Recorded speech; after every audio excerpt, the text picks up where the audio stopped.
श्री गणेशाय नमः। दोस्तों, भाइयों बहनों, सबको तृप्ति जोशी शाह का जय श्री कृष्ण।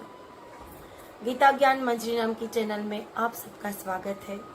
आप मुझे लाइक कर सकते हो, सब्सक्राइब कर सकते हो और मेरे साथ श्रीमद् भगवद गीता में जुड़े रह सकते हो। आज का हमारा अध्याय है 14वां अध्याय, गुणत्रय विभाग योग। श्री कृष्ण भगवान अर्जुन को कहते हैं कि हे अर्जुन, मैं तुझे आज उत्तम से भी अति उत्तम ऐसा ज्ञान दूंगा। इस ज्ञान से बहुत सारे मुनियों, ऋषियों और कर्मयोगी मनुष्य इस संसार से मुक्त हो गए हैं और परम पद को प्राप्त हुए हैं। ऐसा ज्ञान आज मैं तुझे कहता हूँ।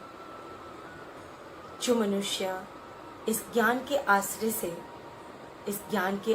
से मेरे स्वरूप को जानता है, वो मनुष्य को कुछ भी जानने का नहीं रहता।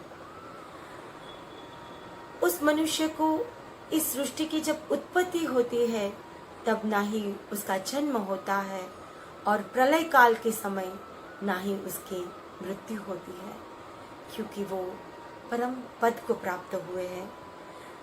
उसको ये नाशवंत देह से परे हो गए हैं। जन्म मृत्यु के बंधनों से मुक्ति मिल गई है। ये प्रकृति मेरी योनि है। इस प्रकृति में मैं गर्भ देता हूँ, गर्भ रखता हूँ। उपनिषद का श्लोक मुझे याद आ रहा है, हिरण्य गर्भ वाला। जब ये सृष्टि की उत्पत्ति हुई तब ब्रह्मा जी ने जब उत्पत्ति करी, क्योंकि उसके पहले पशु पंखी बहुत सारे प्राणियों की उत्पत्ति हो गई थी, लेकिन जो चिंतन करने वाला मनुष्य है उसकी उत्पत्ति नहीं हुई थी, ताकि हम संसार बना सके, समाज बना सके। मनुष्य की उत्पत्ति एक हिरण्यगर्भ से हुई। पढ़ने में आता था कि उस अंदर से एक मानव उत्पन्न हुआ जिसका नाम यम रखा था, और उसके बाद सृष्टि की उत्पत्ति ज्यादा आगे बढ़े, उसके दोनों के मिलन से किसी और गर्भ की उत्पत्ति हो पाए, उसके कारण यमी का एक स्त्री अंग उपांग वाली गर्भ की उत्पत्ति करी, और उस दोनों के मिलन से पूरी सृष्टि की उत्पत्ति हुई। तो श्री कृष्ण भगवान कहते हैं कि मैं इस प्रकृति मेरी योनि है और मैं उसमें गर्भ रखता हूँ। मैं संसार के सृष्टि की रचना करनार हूँ और उस मनुष्य की उत्पत्ति करता हूँ। उसमें जो मृहद माता है वो ब्रह्म है और बीज के रूप में मैं पिता हूँ, और इसी तरह मनुष्य के शरीर के रूप से मैं इसको जन्म देता हूँ और मृत्यु भी मैं। सात्विक मनुष्य होता है वो प्रकाशक और निर्दोष उसका स्वभाव होता है, और वो मनुष्य ज्ञान से जीव को बांधता है, और जो कामना की आसक्ति रखता है, तृष्णा रखता है, अतृप्ति रखता है, वो मनुष्य रजोगुण से उत्पन्न होता है और वो राग रूप होता है, और वो कर्म के संयोग से जीव को बांधता है।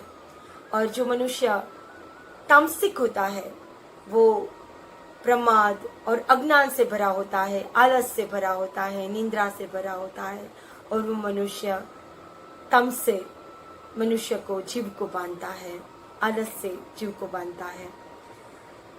तो इस तरह से 3 गुणों की उत्पत्ति यहाँ पे बताई हुई। तो इसी तरह सत्व गुण सुख में, रजोगुण कर्म में और तमोगुण अज्ञान में जोड़ा जाता है। जो सात्विक मनुष्य होते हैं, जो सात्विक स्वभाव वाले मनुष्य होते हैं, तो सात्विक और राजसिक मनुष्य के स्वभाव से तमोगुण मतलब तामसिक मनुष्य दब जाता है और ये लोग प्रबल होते हैं। तो इससे उल्टा राजसिक मनुष्य और तामसिक मनुष्य के स्वभाव से सात्विक मनुष्य दब जाता है और ये प्रबल होता है। तो इसी तरह राजसिक, तामसिक और सात्विक मनुष्य के गुण यहाँ पे दर्शाए गए हैं। तो श्री कृष्ण भगवान कहते हैं कि जो सत्य गुण वाले होते हैं वो ज्ञान, विवेक, और जो रजोगुण वाले होते हैं वो लाभ, प्रवृत्ति और कर्म में आरंभ, अशांति और भोग की इच्छा वाले होता है, और जो तमोगुण होता है वो अज्ञान, निष्क्रियता और प्रमाद और मोह की उत्पन्न से होता है। जो सत्वगुण की वृद्धि तथा मरण के बाद स्वर्गलोक मिलता है। रजोगुण की वृद्धि और मरण के बाद कर्म मतलब आसक्ति वाला मनुष्य मतलब जन्म लेना वाले मनुष्य बनते हैं। और तमोगुण की वृद्धि से पशु पक्षी या भूत योनि में उसका जन्म मिलता है। जो सत्व गुण वाले होते हैं, जो सात्विक मनुष्य होते हैं, उसको स्वर्ग मिलता है। जो राजसिक मनुष्य होते हैं वो उसको बार बार जन्म लेना पड़ता है। जन्म लेकर वो अच्छी जगह पर उसके जैसे कर्म होते हैं वैसे ही वो कर्म के फल के आधारित उसको जन्म मिलता है। और जो तामसिक मनुष्य होते हैं वो पशु पक्षी या भूत योनि में उसका जन्म मिलता है। पुण्य कर्म के फल के हिसाब से सात्विक है, रजोगुण के फल से दुख और तमोगुण के फल से अज्ञान है। तो इसी तरह सात्विक से ज्ञान, रजोगुण से मोह और तमोगुण से प्रमोद, मोह और अज्ञान होता है। तो इसी तरह देह के कारण रूप 3 गुणों के जो मनुष्य उस पे संयम कर लेता है वो जन्म, मृत्यु और वृद्धत्व के दुखों से परे हो जाता है और मोक्ष की तरफ मार्ग ले लेता है। अर्जुन पूछते हैं कि हे प्रभु, मनुष्य के 3 गुण कैसे हम जान सकते हैं? तो श्री कृष्ण भगवान कहते हैं कि हे अर्जुन, क्रम अनुसार सत्व, रज और तम का कार्य प्रकाश, प्रवृत्ति और मोह होने से द्वेष करता नहीं है। मनुष्य ना ही कुछ मिलने से वो उसको हर्ष होता है, ना शोक होता है, ना उदासीन होता है, सुख दुख को समान मानता है, स्वस्थ रहता है, माटी पत्थर सबको एक समान मानता है, जो किसी की निंदा नहीं करता, जो स्तुति करता रहता है, प्रार्थना करता है, भक्तिमय होता है, मान अपमान मित्र शत्रु सबको एक समान मानता है, जो मनुष्य गुणों ये सब गुणों से परे हो जाता है, नित्य भक्ति का मार्ग अपनाता है, वो मेरी सेवा करता है, मेरा आश्रय लेता है, वो मनुष्य मुझे बचता है। इसी तरह ब्रह्म का सनातन धर्म अखंड सुख का स्थान है। तो जो मनुष्य सात्विक और राजसिक और तामसिक ये 3 गुणों की बात इस अध्याय में गुणत्रय विभाग योग में श्री कृष्ण भगवान ने अर्जुन को कहा। हम इस कलयुग में ये सत्य युग और त्रेता युग नहीं है, कलयुग में रह रहे हैं, तो हम ये कहें कि हमें सात्विक मनुष्य बनना चाहिए, थोड़ा मुश्किल है। अशक्य तो कुछ भी नहीं है, लेकिन मुश्किल है, क्योंकि हर एक मनुष्य को एक होड़ में जाते हुए मैंने देखा है, हर एक को कुछ प्राप्ति के पीछे भागते हुए देखा है, कहीं सबको सब कुछ चाहिए ऐसा मैंने देखा है। शांत कोई नहीं है, लेकिन उसमें कहीं से थोड़ी सी शांति, थोड़ी सी तृप्ति हमें चाहिए होती है और हमें मिलनी होती है।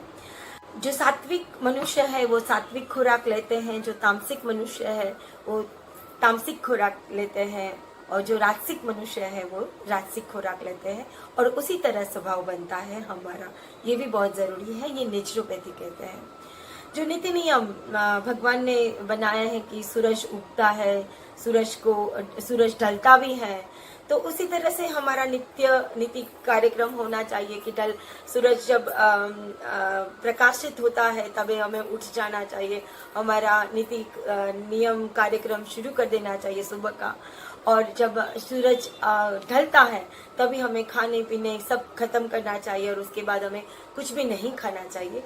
ये सात्विक गुणों का रहस्य है। मनुष्य का आरोग्य बहुत अच्छा रहता है, उसका रोग का प्रतिकारक शक्ति बहुत अच्छी होती है जो ये नीति नियम का पालन करते हैं। और वो ना ही ज्यादा मीठा खाते हैं, ना ही ज्यादा तीखा खाते हैं, ना ही ज्यादा खट्टा खाते हैं, ना ही नमक वाला ज्यादा खाते हैं, बिल्कुल सात्विक खुराक, तेल नमक और तीखा कम, और नियम के साथ कितने नियम पे जो नेचुरोपैथी ने बनाया है वैसा वो खाना खाते हैं। जो तामसिक मनुष्य होते हैं वो वासी खाना खाते हैं, वो उनका कोई नीति नियम नहीं होता, नियम के बगैर ही ऐसे ही प्रमाद से और अज्ञान से खाना खाते हैं और उसका स्वभाव वैसे बनता है। और जो राजसिक मनुष्य होते हैं वो कुछ खट्टा कुछ मीठा सब, जो अभी कलयुग में जो ज्यादातर आपको राजसिक मनुष्य दिखाई देंगे, उनको सब कुछ अपने स्वादेंद्रिय को प्रबल बनाकर खाना खाते हैं। इसी तरह जैसा जैसा स्वभाव वैसा खुराक हम लेते हैं। इति श्री देवाखंडे ब्रह्म विद्यायाम योग शास्त्रे श्री कृष्ण अर्जुन संवादे 14वां अध्याय समाप्त। श्री कृष्ण कन्हैया लाल की जय। जय श्री कृष्ण।